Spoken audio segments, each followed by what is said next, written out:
quem faz o setor público é o setor privado, ou seja, quem coloca o governante a nos governar é o povo, que é o setor privado. Existe uma grande diferença.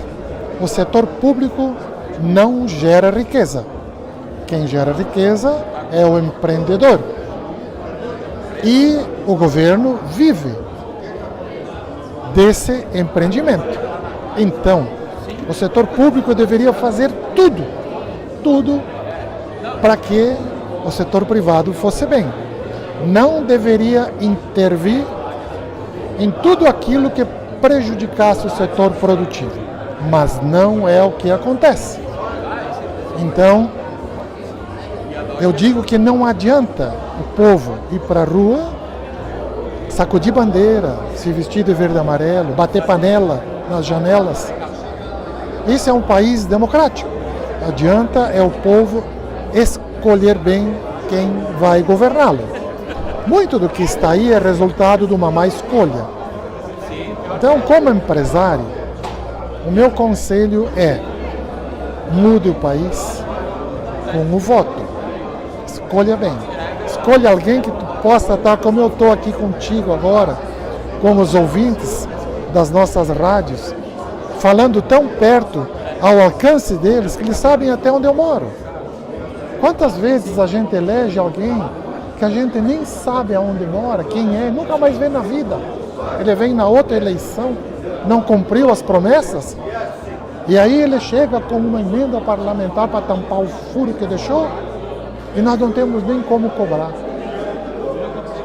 Nós precisamos acreditar que esse país tem jeito, e tem.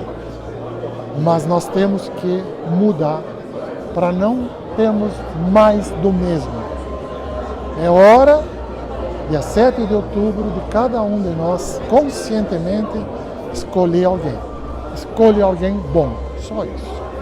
Nós temos 16 milhões de desempregados. Se o meu vizinho da direita perde o emprego, eu fico preocupado. Se o meu vizinho da esquerda perde o emprego, eu já penso em tirar as crianças do colégio privado. E já digo, ó, sai do inglês, mulher, não compra roupa, a comida agora vai ser assim. Isso gera um efeito dominó que diminui o consumo. Se diminui o consumo, se o empreendimento não produzir, mais desemprego. Esse efeito dominó tem que ser estancado de alguma forma. A competência de fazer esse estancamento é do setor público. E aqui no Brasil, a competência para estancar o efeito dominó é do governo. O empresário não tem como fazer isso. E o trabalhador precisa cair na conta que não existe emprego sem empreendimento. Que se a empresa for mal, ele será despedido. Nós temos que nos dar as mãos, capital e trabalho, e juntos exigirmos que o governo, que é o grande responsável, faça a sua parte. De que forma? Todo o investimento do governo deve ser no setor produtivo. Não adianta ele pôr dinheiro naquilo que não produz riqueza. E se não for capaz de fazê-lo, que incentive o setor produtivo, diminuindo tributos, ou fazendo de tudo com os recursos do Estado para que o setor privado gere emprego. A solução está no pleno emprego. Em todo empreendimento econômico, até numa família, primeiro a redução da despesa. O ideal seria primeiro aumentar a receita, que é como o governo faz, o governo aumenta os tributos. Mas quando ele aumenta os tributos, ele tira a capacidade de quem produz. Bom, o que tem que ser feito primeiro, o ovo ou a galinha? Aqui, no caso, está bem definido. A primeira coisa, antes de reduzir os tributos, é simplificá-los. É possível reduzir os 13 tributos federais para 4, os 3 estaduais para 2 e os 3 municipais para 2. Se simplificar a arrecadação, é mais fácil saber quanto diminuir da receita para que o setor privado seja mais produtivo. Só a redução vai fazer com que 10% do custo do empreendimento diminua, porque é o custo para administrar essa desgraça. E o governo que fiscaliza vai poder fazer melhor também. Eu vejo que tem um pacote todo de maldade que nos dificulta muito os investimentos, o desenvolvimento das nossas indústrias, do serviço, do comércio. Eu vejo que uma redução da carga tributária seria muito favorável. Eu vejo que nós conseguindo ter uma redução tributária, acaba que o empresariado, as empresas, conseguem ter uma maior capacidade de reinvestimento, né, de recursos, e um investimento local, eu diria, inclusive, porque nós conseguiríamos investir muito na economia local. Eu vejo por mim mesmo, né? Eu fico imaginando, se eu tivesse condições somente de pagar 50% dos impostos que hoje nós pagamos, que mundo maravilhoso seria, né? O quanto mais nós poderíamos investir, treinar, qualificar os nossos funcionários, né? Quem sabe até poder pagar melhor, né? Toda uma folha de pagamento, né? Então eu vejo que a redução da carga tributária é um fator decisivo para uma melhora nas nossas indústrias, para uma melhora na nossa economia como um todo. O conselho que eu dou é que as pessoas votem, as pessoas precisam estudar e entender os candidatos que estão se apresentando, ver a vida pregressa dos candidatos. Hoje nós temos várias ferramentas digitais que nos permitem com facilidade conhecer melhor os candidatos que estão se apresentando.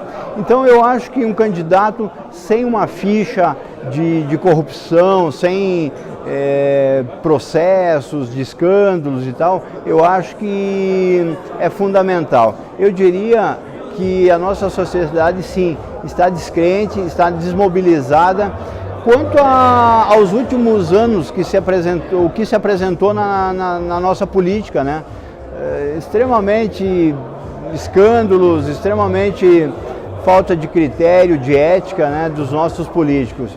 Mas o conselho que eu daria não é se isentando da responsabilidade que nós vamos conseguir uma sociedade melhor, políticos melhor para nos representarem. Então eu digo que cada um tem a sua responsabilidade de estudar o seu candidato e realmente votar num candidato que lhe parecer mais adequado, mais ético, mais decente e mais preparado para nos melhor representar na vida pública. As entidades elas estão muito focadas para que este ano Bento Gonçalves consiga fazer uma força-tarefa para eleger nossos representantes, tanto em Brasília quanto no Estado. Eu acho que é fundamental para a nossa região, eu não digo somente para o nosso município, mas sim na ordem regional, para a nossa região é de extrema importância que a gente tenha representatividade política, que a gente possa ter bons políticos nos representando, com seriedade, com boas ideias, trabalhando muito bem para os interesses regionais serem atendidos. Vejo que essas eleições, mais do que nunca, as entidades, a sociedade têm conversado, têm debatido muito para que a gente consiga atingir, depois de 30 anos, esse objetivo que é ter representantes em Brasília e no Estado. Entendo também que essas eleições, este ano, nós estamos tendo candidatos bons, com boa viabilidade, que somam uma série de pré-requisitos que dão uma condição muito favorável de chegar a serem eleitos. Então eu entendo que é de extrema importância nós assumirmos a nossa responsabilidade e, goste ou não goste, política é fundamental. Nos países democráticos, a democracia exige que a gente faça política, que a gente entenda política e que a gente estude os nossos candidatos e elejam os melhores preparados.